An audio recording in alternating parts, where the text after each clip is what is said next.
Okay, so breaking down that game, uh, really, I think they had totally different game plans going into this. I mean, absolutely, completely different game plans. They could not have been any different from each other, more different than they were. And you know They, what? With our predictions, we got it completely backwards, or at least I did. House of Lords had the modified drop deck. You saw Griffins, Shadowhawks, and a quartet of Stalkers. Obviously, very different for the House of Lords. Whereas Steel Jaguar, that was a pure traditional loadout. That was Dragon Slayers, Lights, and no, a but it Cataphract or wasn't. two. It wasn't. There was only two Dragon Slayers. The rest were entirely 9S brawlers. 9S Brawlers. Okay, I take Yes, that back then, too. yes. Which were even more interesting because they had medium pulse lasers instead of mediums, which is traditional for the 9S, and they had no Artemis on their SRMs, all of which seems strange to me. But clearly they had their reasons for it. Never really got to see them have to put it into too much of a play. But nonetheless, that's very unorthodox, is the word I'll use. It certainly was, and that's another game. Steel Jaguar is putting on a show for us. We're having some unique experiences that you really don't see in play very often. So props to them, making it Yeah. interesting. And the strategy overall, I think that SJR employed here was basically try to harass the 3 points with the lights extremely aggressively. And they had more heavyweights than House of Lords did, so they had light superiority. So they had the ability to pressure Lord's light force and force their main force to move virtually anywhere they wanted to on the map. And they took their massive amount of heavyweighted brawlers, which can certainly punch above their weight, and had them control their two side points. Um, I mean, as you saw, Wispy even got more than he could chew when trying to deal with these 2 points. I think all in all, I don't think SJR's bigs moved out of the Gamma Epsilon side of the map for more than a minute, and they stayed there for the rest of the game, moving back and forth between Gamma and the F4 F5 door and Epsilon, and basically just on patrol.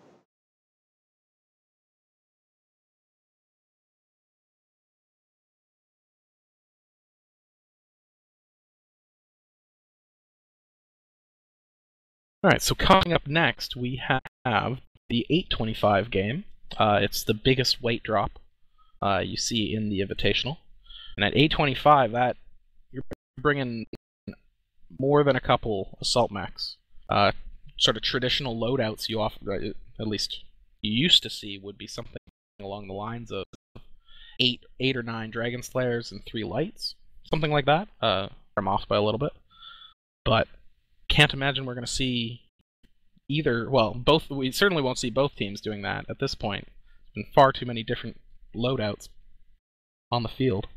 Yeah, I think it's safe to say that any traditional prediction at this point is going to be wrong. What this signifies overall for the state of the game is anyone's guess right now, but there is a lot of experimentation at the very minimum going on right now. Even in this large game, this is a high caliber game, and they're still bringing out unique stuff, both of them. Um, so I suspect we're going to see more along that trend. What exactly that will be, not sure. I suspect we will see some atlases on this drop, though. I do suspect we'll see some atlases. Um, I can see that as well. especially Steeljack's from been Lords. fielding them more and more in recent days. I agree. What map are we moving to? Let me pull it up. It is Before we do Tourmaline that, Desert. though, I will draw up exactly pretty much what happened off the start of this match. This Lance over in, I think it was F3. No, it was the F4, F5 Lance actually moved to about E4 here and supported the light lance, which came around towards that direction, I want to say, with Siri pushing straight up top. Once that movement was secured, uh, you basically had this full lance here move all the way back and rejoin and patrol all along this area, patrolling their 2 points. Um, at that point, once the lights head below, minus Siri had captured Theta, they moved on I want to say directly to Kappa. I want to say was their next move. Um, then on obviously towards Sigma, and this is where the Lords, after they came back through, which I want to say they came in through the D6 E6 gate. They went straight down and got Theta, and quickly realized that they were losing Kappa, and then subsequently Sigma, and that's when they split their forces off. They took their main body and moved back through the way they came, and pushed up and pincered right about there, with their light force coming in and blocking the door here. That's pretty much where they lost Siri. Ultimately, as I said, that didn't end up mattering. I honestly feel like at that point, SJR had pulled such a lead once their lights were able to retreat basically through their force and back into Theta, that they were able to take the game. Once they recap Theta, I feel like without a straight up aggression from Lords and just trying to draw a fight that I'm not entirely sure they would have won, game was over right about then. It was That's a very true. smart tactic from SJR. Very unorthodox. It certainly was, and one of the nasty parts about sort of their strategy was Lords had to pick something to try and kill. You either go on a wild goose chase hunting those lights, or you try and push through the fortress gates and push into a steel drag line that's presumably waiting for you, guns drawn. Neither is all that appealing, to be honest, especially that latter option. And so it's an interesting thing when Steeljack can just fortify behind those walls and let the lights do their jobs. So big game for the Steeljack Light Lance. It's a commando raid that's going down on the record books. Yeah, that was well done. And our next map is what again? Pulling it up. It is Tourmaline Desert. 825. Game 825. 4. So we're getting into the big boys now. This is where you're going to see some big assault mechs. Now, Tourmaline is an interesting map. It does favor ranged gameplay. It favors all sorts of peeking and pop-tarting and all sorts of weird things you can get away with here. But it has the caveat of being hot. So a lot of your ranged firepower have greatly diminished sustainable DPS.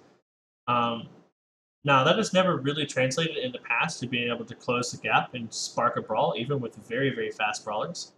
But the DPS has been brought down so much over time, and the weapons in question, especially the PPCs, have been hit so hard in this last patch that reduces their effective range, that you're left with essentially ER large and Gauss rifles as your long-range, reliable weapons. And ER large, quite frankly, to do significant damage, are very, very hot running.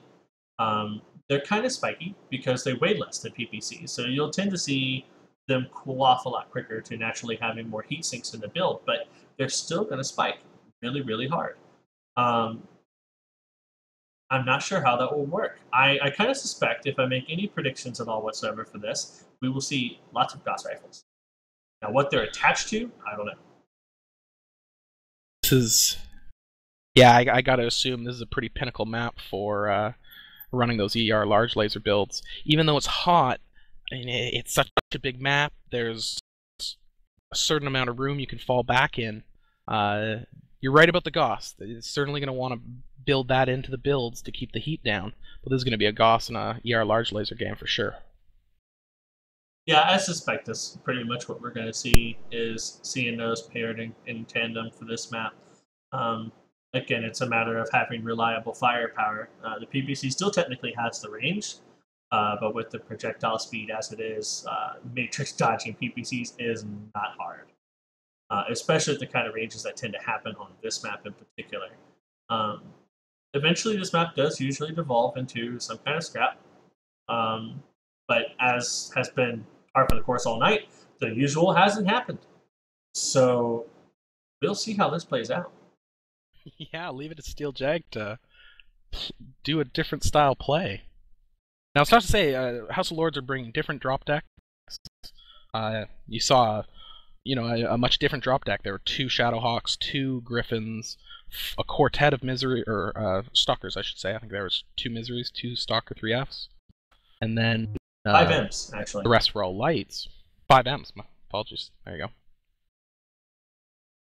So, House of Lords also trying different things, but the big difference we're seeing is just in map play. Yeah, largely. Throwing all largely. sorts of interesting tactics out there. Yeah, I mean, they're both trying different things here, but I would say Lords are playing it more old school. I think that would be an accurate statement. The mechs may be slightly different than we may be used to seeing from back then, but yeah. In a way, you're right. They're playing it perhaps a bit more traditionally, but in the face of these changing tactics, they're having to adapt on the fly as well. Obviously, that first game, you go back and watch game footage of Conquest on Alpine, and it's a big brawl around that little hill right beside Theta. Not so in that case. That was fucking 7-minute kite. That was an impressive amount of land that was crossed. That second game, obviously, a little bit more traditional. A big brawl happening right out of the gate. You do see that occur, both sides lining up on either side of the boat and one team making the charge, but, Steeljag, as I said, I think got bunched up in that corner there and took the early damage first. And then we just had the HPG Manifold game. Wow. Commando 5-man Jenner team leaping over the walls. That's certainly different. I just got informed that apparently winner's bracket on this final drop gets a 1-win advantage. I was not actually aware of this. So the score currently is actually 2-2. 2-1. It's 2-2. Or, sorry, 2-2. Because House of Lords did pick up a win. I didn't know this going into that. That's particularly interesting. I didn't know that either. I thought it was, if Steeljag won tonight, they would play another game, and then that would be the next final game. Because as a double elimination tournament, House of Lords has yet to lose, so they would sort of get to ignore that first loss and play again. They've obviously changed that, I guess. Yeah, apparently. So that makes things interesting. So this is currently a tied-up tournament. I'm being informed that lances are being done, and we're getting ready to get into this game. So this will be launching any moment now. See what happens here. I'm actually kind of afraid to make predictions, to be honest. So far, we've not done a good job. Hey, man. It's a whole new meta. Apparently. Brand new day in MWO. Apparently.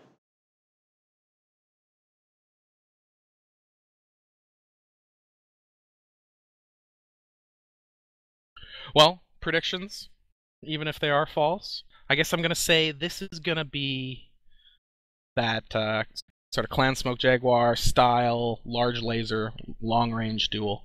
You're going to see Goss, you're going to see large lasers, and you're going to see quite a bit of poking, I feel. And maneuverability. Unless one team can pick up Theta early, along with their other cap point, you're not going to be able to force a team to push. And so, short of Theta and a 3-cap forcing the issue, I suspect there's going to be much more of a standoff engagement. Yeah, if I had to make any sort of prediction, that'd be what it is. We are getting into this game.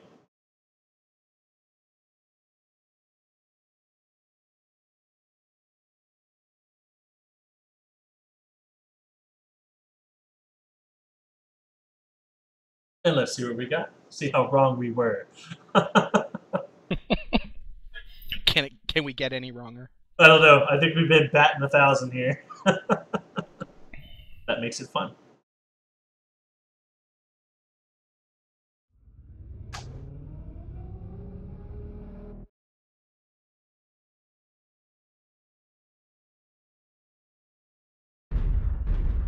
All right. Right off the bat, I am seeing Dragon Slayer, Dragon Slayer, Dragon Slayer for Dragon Slayers across the board for House of Lords with Jenners and Embers. Now for Steel Jaguar, we see 2 Highlanders, 3 3 Highlander 733Cs, 2 Dragon Slayers, and 3 Stalker 3Fs. So that feels like a large laser build, at least to some degree. Now, there's PPCs on those Highlanders I'm seeing. Jaeger getting caught out a little bit, taking some real damage.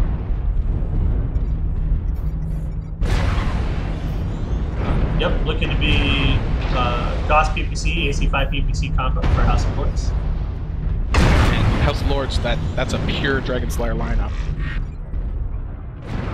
We've got 3 lights and looks like 9 Dragon Slayers, unless I'm missing a mech somewhere. It does appear to be the case. Not seeing any large lasers out of House of Lords, mostly traditional PPC, but they are pushing quite heavily up along this right flank. Yeah, the Stalkers are taking enormous punishment right now. Yeah, they took some big hits coming out from that defensive position. Ooh, got down to 74. Yeah, Firefire's already lost part of his mech. This is a bad spot. You gotta go fast! Yeah. Gotta go faster! Gotta get out of here. Down to 65%. Yeah, so Lords is pushing up to where SJR just was, and using their own spot against them basically forced them out of that position. That's true. This Stalker, Pymaker's taking gonna big go down. hits. Oh yeah, he is gonna pop here in just a moment, if that continues. So, House of Lords forcing the issue, and those Stalkers not able to escape without taking significant damage. 30% on Pymaker. He's got to be nearly weaponless.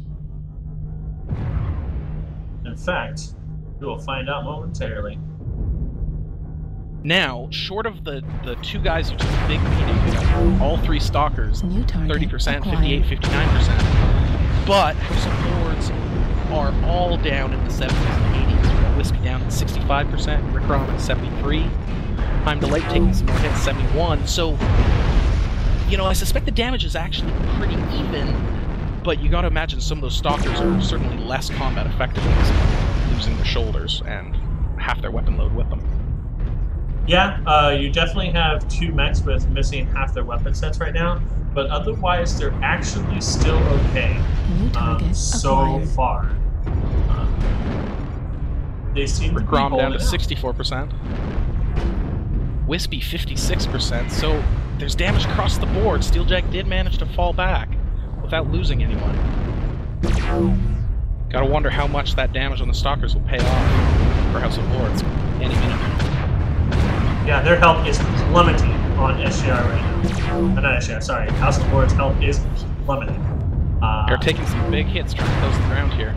I agree. Steeljack's pushing into them. It's an all-out push now, point-blank range. Oh, Highlander's leading the way. This is old school meta. This is getting pretty rough. Zool 99 goes down. Rick Rom soon to follow. Yeah, Pymaker is down. Firefire is down for SJR as well. 2 to 2. Magician is getting really low. Magician is down. It is now 4 to 3 for Steeljag. 5 to 3 for Steeljag. Lords is just plummeting in health. I think SJR has got it. They're starting to snowball, certainly. Cut down to 34%. Ventron down to 40%. Ventron is down. It's currently 5 on 6. This is still a close game. House of Lords can pull it back. Sun Cobra taking big damage. New target acquired. It's going to come down to the House of Lord Lightlands as Heimdall Light and Sun Cobra are both Gut nearly is down. a stick, by the way. It's a dead stick now. Yeah, Heimdall Light's open CT right now. You know, the one thing I gotta say is that they're running ER for those Gauss rifles. That's a very hot mech. Time's about to go down. Oh, it's 5 to 3. It's still close. Heat level. Those House of Lord Lights barreling in on Odwalla. Trying to stick some machine gun rounds up his ass. 51%. 50. And there he goes. A Duevo presumably picking up the kill. Wispy is down to 40%. It's 3 on and tanking. 3, but oh, Steeljag has some weaponless mechs. House of Lords is pulling it back. Yes, It is yes, they are. 2v3. Oh, 2v2. Oh, this is coming down to the wire. We've got Peepers in a Jenner, a Dweebo in an Ember versus the Legal Adept and Oh, but Peepers is late. Jenner. Peepers is late. Oh, no! That's the hit that's going to turn this battle potentially. Everyone's got to be right on the edge of overheating after this long of a firefight. And Peepers just shut down, and he is down. He is down. It's down to a Dweebo. Can that infamous shield of him keep him alive? He's starting to fall back, disengaging, using the terrain to his advantage. But it's a 2-on-1. Parahounds chasing the fox. Yeah, and his legs are orange at the moment. So the armor is still there, so... He's out of machine gun ammo. That's gonna hurt. Oh, that's a testament to how long this fight's been going. You don't often see machine gun ammo around here. I want to say the other Emperor is out of machine gun ammo too. Airstrike online. Yeah, let's stop free fire. Yeah.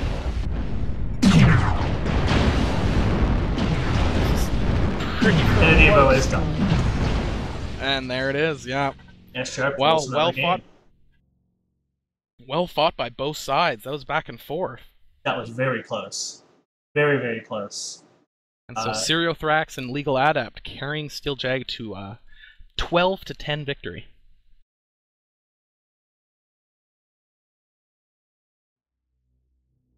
Looking at the scores here, no one scored really low. You had a couple high 170s.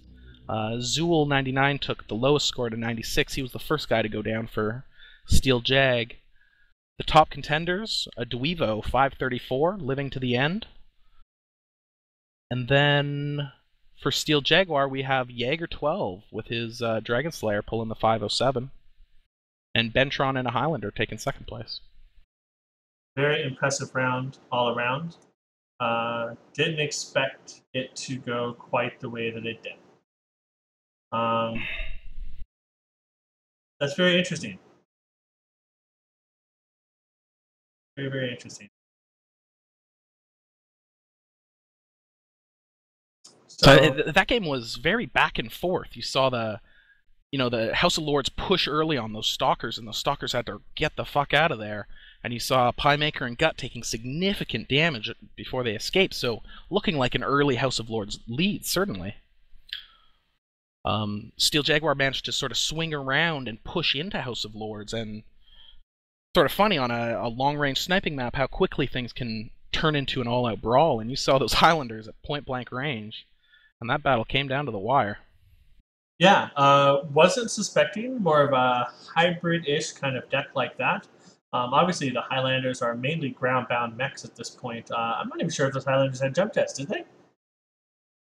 I can't imagine them not having one, just at least one for movement purposes. Yeah, but they certainly weren't pop-tarting in the traditional sense as of a month ago. Yeah, or pre-jump jet nerf, I should say. So it was interesting to see how that went out. I mean, Lords had really, really good focus fire there at the start and brought two of those mechs down to really low percentages. But as was not readily apparent at the time, SJR had put a lot of damage into a lot of mechs. It ended up not playing out for them so well in the end. I mean, SJR got a very substantial lead at the start of that fight, but those Embers really did work, or the Ember, should I say. I believe they had two Jenners and an Ember in that fight. Did some work there. Definitely helped them bring that fight a lot closer than it otherwise would have been. And when Steeljag managed to pick up on that damage and sort of surge ahead, you got to remember they came from a bit of a deficit with, those damaged Stalkers. When one of those Stalkers loses his shoulder, that's literally half his weapon loadout. Yeah. So a bit of superior positioning, perhaps, at the end. With that push, it really took it to them. Yeah, I definitely agree. I mean, you saw the Highlanders burying the UX. The Dragon Slayer, I would imagine, was most certainly at least AC5 UAC, if not, it was certainly double AC5. So they brought a lot of DPS into their assault mix. The Stalkers not so much, but the trading that they were capable of doing at that range obviously paid off. Going into that fight, they were certainly down on firepower to the extent of their Stalkers. They had two of them missing half their weapons loadout. SJR definitely had to go against the Lord's Force that did not have that problem.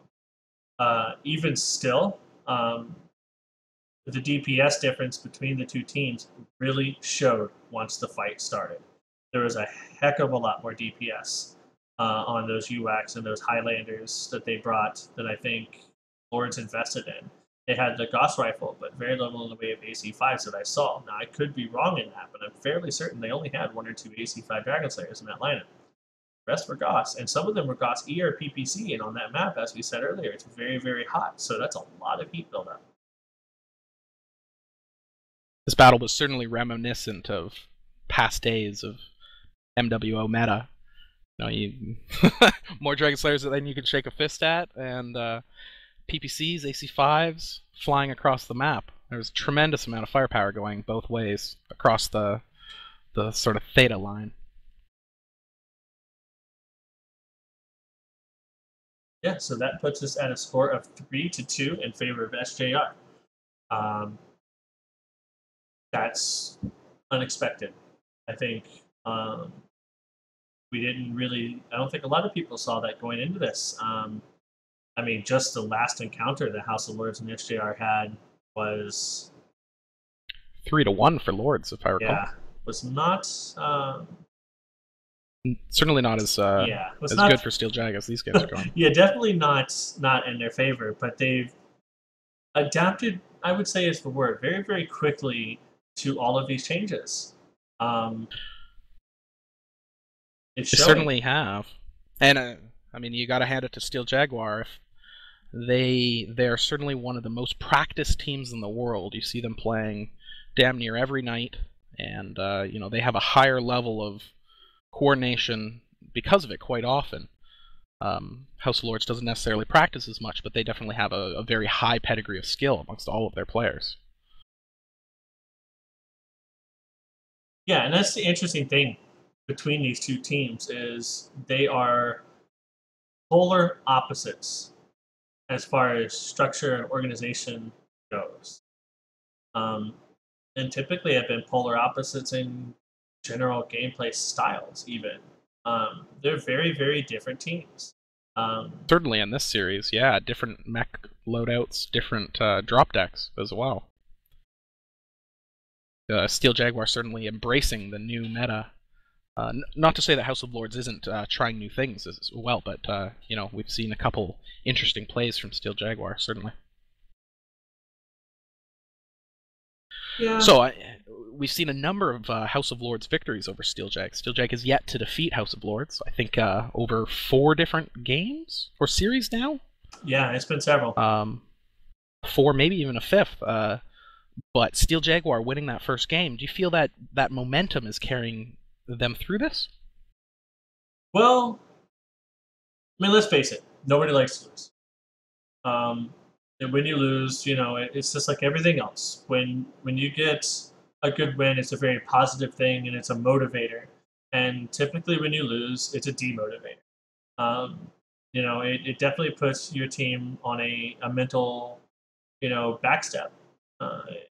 There's always momentum in competitive play. And let's face it, Lords are not used to losing. How this is exactly affecting them, hard to say, but especially considering that we have no real history of them losing games like this. That's a very good point. I mean, this is new territory for the House of Lords team. They've never been behind quite like this. Not to mention, from a morale point of view, it's 3-1 in terms of games. House of Lords getting the free game, certainly not really giving them momentum, as it were. Yeah, I mean, the score may be 3-2, but that does not reflect the way these games have been for them. Rex here has said, 3-1. They've straight lost 2 in a row now, and they lost the first one. They did recoup the second game, but that is unnatural to see for Lords. They have not been put in this position. I am very interested to see how they handle that. Having said that, I know personally that a lot of Lords have quite a bit of competitive experience, not just in this game, but outside of it. A lot of these pilots, well, at least a few, are definitely used to both sides of the fence. So I wouldn't say it's far-fetched to see them redouble and be okay. We'll have to see. Yeah, start to make a comeback. And I mean that is a sign of great players, is being able to play under pressure, and certainly the Lords can bring it. So let's see. Next game is Lord's Choice, I believe, for tonnage. I'll have to double check that, but let's see if the Lords can mount a comeback and perhaps give us a 7-game series. Yep, and a little bit on the map how it played out here. Again, you would think that this being a big map would play to Conquest favor, but for the most part, Conquest tends to play in the we fight at Theta mentality, which is sort of what happened. You had SJR, basically they had a Stalker Lance spawning right there, and they got, I'd say, a fair bit of damage in on Lords as they formed up. I think that's where the vast majority of the Stalkers got their damage in. They held their position in the initial start, and you're absolutely right. They were laying down that suppressing fire as House of Lords were linking up their main battle group. Of course, that didn't exactly pay off when they started falling back and had to clear that open ground for what must have felt like an eternity for their pie. Their pie maker and gut. Can you imagine trying to cross that ground with those kind of capable pilots shooting at you? Oh yeah. Fucko. Essentially, what happened is Lords pushed up into basically the staging area, the platform, whatever you want to call it here, like the D6 bridge line. Then they basically moved from there and forced SJR to run off that position. And they took E4 ridgeline where they were originally with the Stalkers. That whole way, the Stalkers had to retreat under fire to their allies behind the ridgeline here with slow Stalkers. I do not envy the pilots who had to do that. Despite that fact, they managed to make it there without getting good. Kudos to them. Kudos to Gut. Gut got to run real fast. Yeah. So once that happened, SJR essentially held the F5 area here. And they fought over it for the better part of a couple minutes, I want to say. There's back and forth between the Lords at E4 and SJR at F5.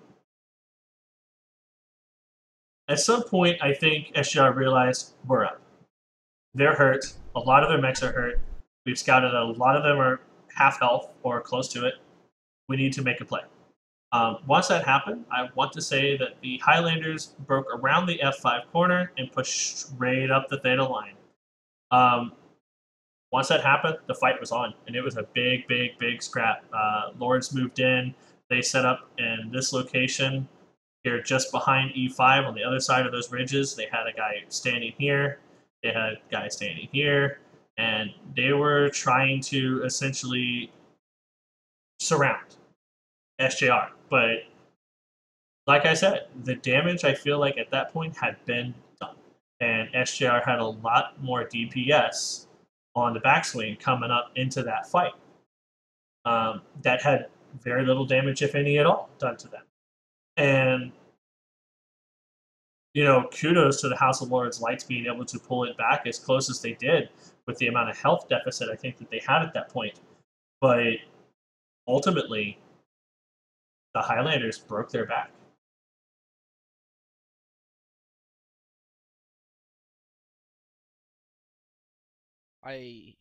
Watching these games, and especially going from showcasing the RHOD games on Skirmish to the Invitational games on Conquest, the series is making a good argument for sort of why Conquest.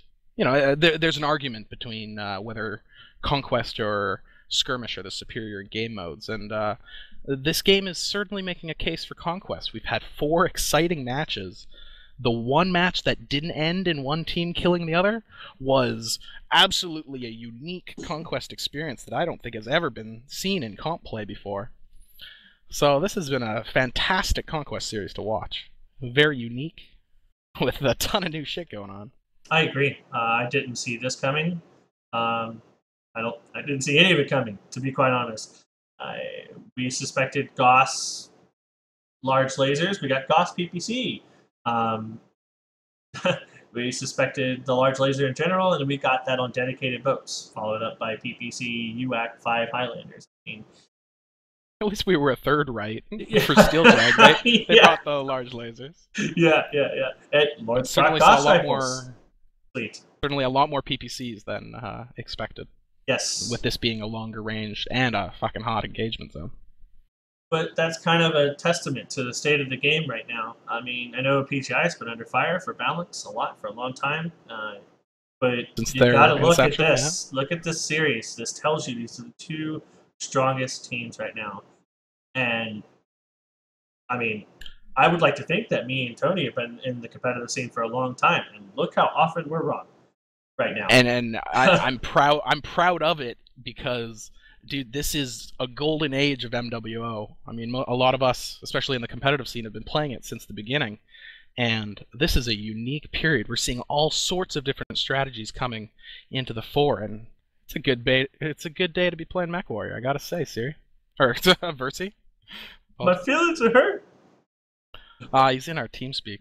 Looking at his name there, distracted me. But it's interesting to see that. You're used to MWO kind of having a singular flavor at any given time. I mean, if you think back far enough, even when brawling was a thing, it was pretty much that's all you did. It wasn't very expansive. Didn't see a whole lot of different things going on. Here, I think we've seen a different thing every single drop. That is unprecedented, and it really shows the Innersphere balance going on right now. I think we're making good headway. Perhaps one factor that's helped is that. Oh, sorry, never mind. I'm praying for it. Lost train of thought. What's our next drop? Do we know? Our next drop is. It is the team that is down gets to pick. So it's going into Game 5, so team down would be House of Lords pick.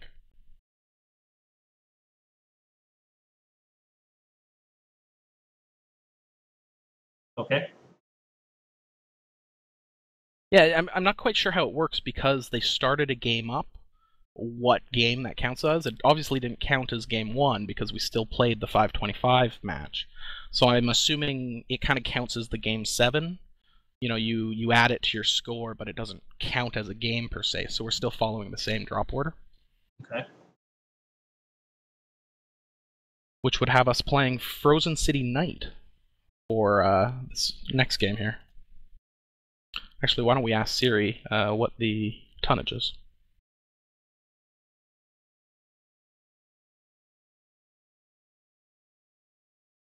Yeah, I think that's what I've just done. Hopefully we get a report back on that soon. Okay, so it will be Frozen City Knight. I was just informed it is 725 tons. So that, to remind people, that is the HPG drop. It's that tonnage. Correct. So bringing that up on your map tactics now, and there you go. So last time that we played on this map, we saw a fight right around the D3, E3, D4, E4 convergence corner there, right there on the ship. We had a huge fight over that. I imagine we got in a little late, unfortunately, but I imagine it happened over a struggle for Kappa. Now this is about 100 more tons than the last time we were on this map, so we will see bigger maps. Will that change? All right, they're about to drop. Okay. Starting imminently.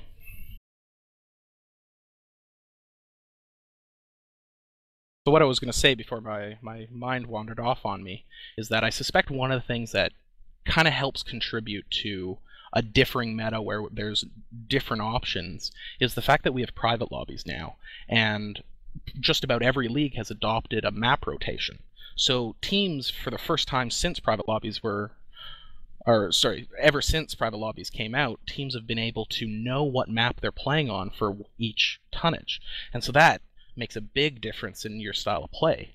Way back in the day when you didn't know if you were getting Alpine or you were getting Frozen City, or any of the other maps, you kind of had to build towards the sniper, because if you built for a brawler deck and then dropped Alpine, you were fucked. Yeah, you Especially had when to you have a team in play traditional something that was good in, at least good, in all scenarios. And that was the reason why you saw the meta as dominant Okay, they're as it dropped. was. Got it?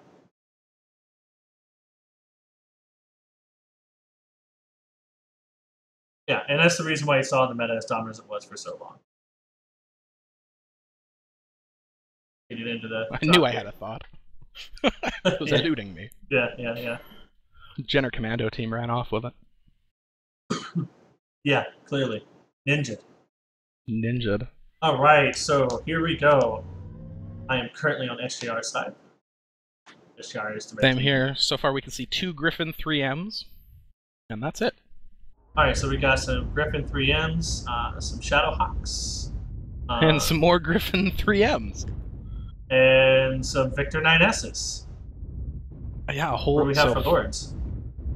Over on the Lord side, we've got Similar. 3 Lights, Victors, Shadowhawks, and Griffins. Pretty much the exact same drop decks. You're seeing the Victor 9Ss rather than Dragon Slayers again. Yep. Well, this is kind of a brawling map, right? Like, it tends to be a big engagement somewhere around the dropship, typically. These guys may be playing identical drop decks, actually. It is kind of feeling that way, yeah. Yeah, I think it is identical.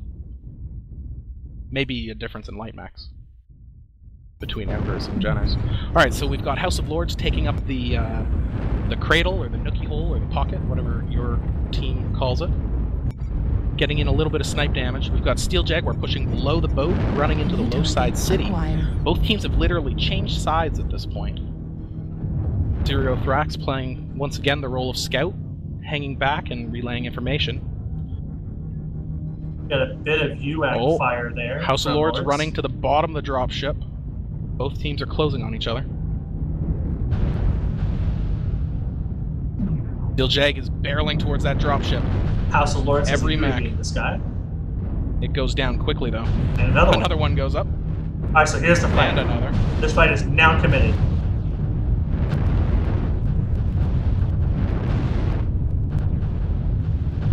And there is just a massive amount of SRM fire going around right now. All over the place. Okay, Selith, 78%. He's the most hurt. Oh, Piemaker. Piemaker is goes down in a flurry. Time to Light follows suit. Still either side's game. It's 1-1. Walla and the Magician both taking heavy damage. And Selith just goes down. Yep. 2-2. 3-2 for Lords, picking up a third kill. Acquired. This is an all-out brawl. 5 down for House of Lords. 4 down for Steel Jag as they pull ahead. 5th goes down for Steel Jag. The game is evening up. But Caffey's down to 35%. He's gonna... There he goes. Steel Jag is G-Man is Coburn goes down. Coburn about to follow him. And it is 6-on-4. Looking to be Steel Jag's game. Yeah, this is pretty rough right now.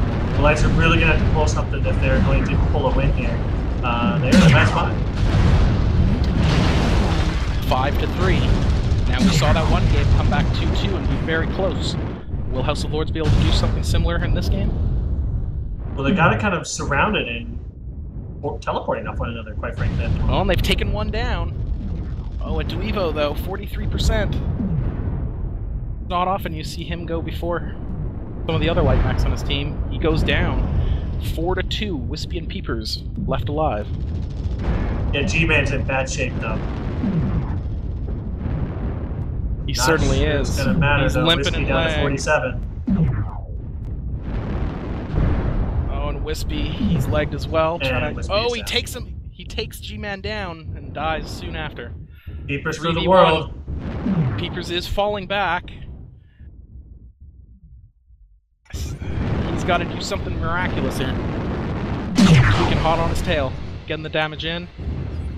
Oh, and they've caught him as Peepers doubles back. Jaeger 12 and a Shadowhawk catching up, dropping some SRMs. Critical damage. New target acquired. this is all but over unless people and he is legged. something. And there goes the That leg, is right. the game. Wow. So 12-9 in favor of Steel Jaguar.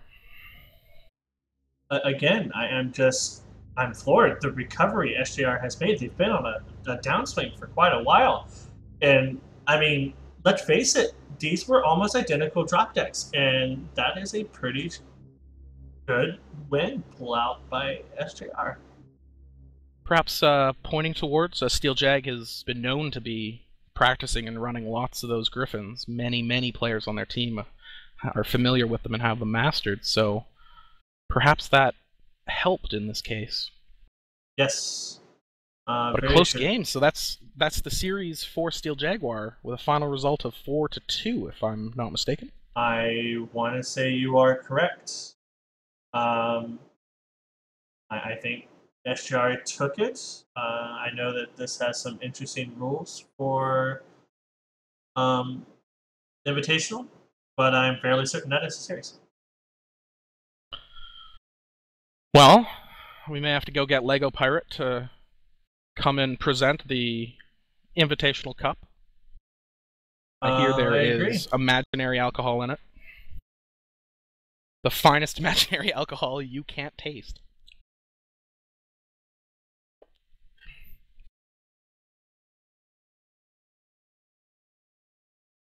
All right, and I think Lego's coming in now. Hey, Lego. Well, look at that. Hello. We just had SJR pull out your series. Oh, wow. I haven't even actually seen the results on stream. That is, that's actually really awesome. I'm really glad to hear that they pulled it out. They played really well this entire series, so excellent work. Congratulations to SJR, and yeah. Yeah, so they are now Invitational champions 2 seasons running. They are. Last season did not have House of Lords participate, but I mean, I'm going to say what everybody's thinking. This is the biggest win we've seen from SJR in a long time. They've beaten an unbeaten team previously, and a team that had a free game to boot. So, I mean, that's very true. Excellent. Yeah, there's got to be some celebrating going on over on the Steeljag server right now. I mean, let's not even go that much devaluement here. Let's face it. Last 4 games that SJR and House of Lords have fought, House of Lords took it convincingly. SJR's been on a downswing. And not just in that regard, but just in general. And look at them recoup. Look at them come back. This is a huge game for them. Absolutely. Not just to pick up a game in general for the series, but as they come back for all the efforts they've been putting into trying to recover from the backpedal they put on. Yeah, I mean, it really felt like watching these games. They were just more prepared. They knew what they wanted to do. They had strategies for all the maps. They tried to abuse the PPC nerf as much as possible by bringing large lasers and mixing things up, and they just threw curveball after curveball at Lords. And I haven't even seen the last game, but the ones that I've seen that they have won, they simply outplayed them.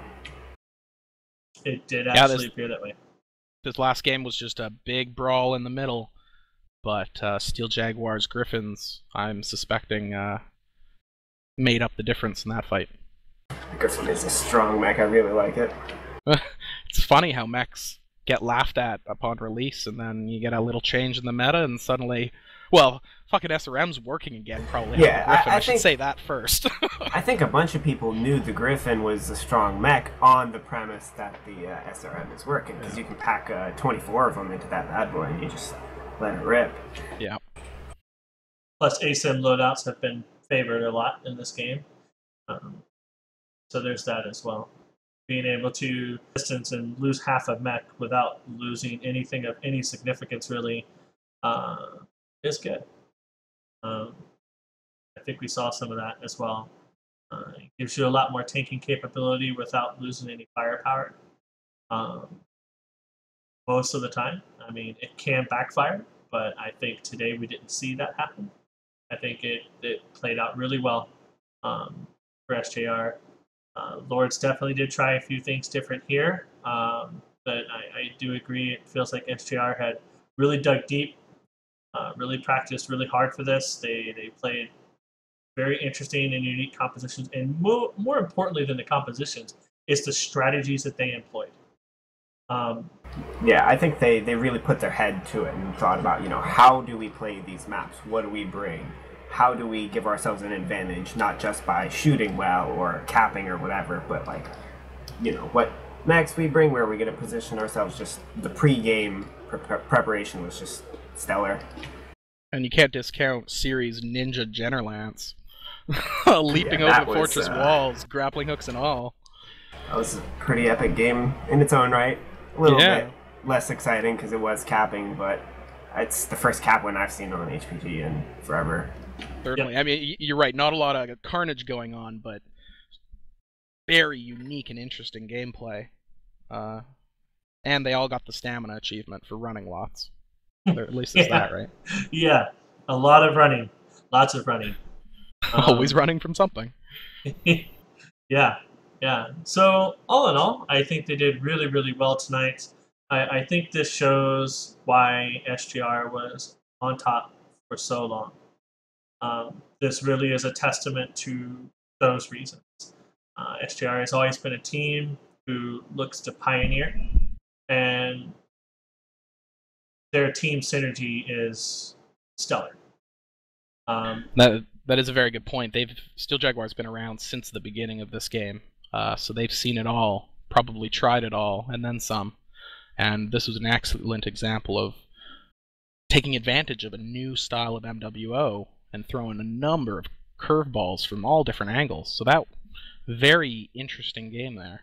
And, I mean, speaking to that, they've been around so long that they actually used to play the game back when SRMs were good, which I think probably helped them out, because I mean, that's what they brought in this last match, was lots of SRMs. So they knew what can work in given situations.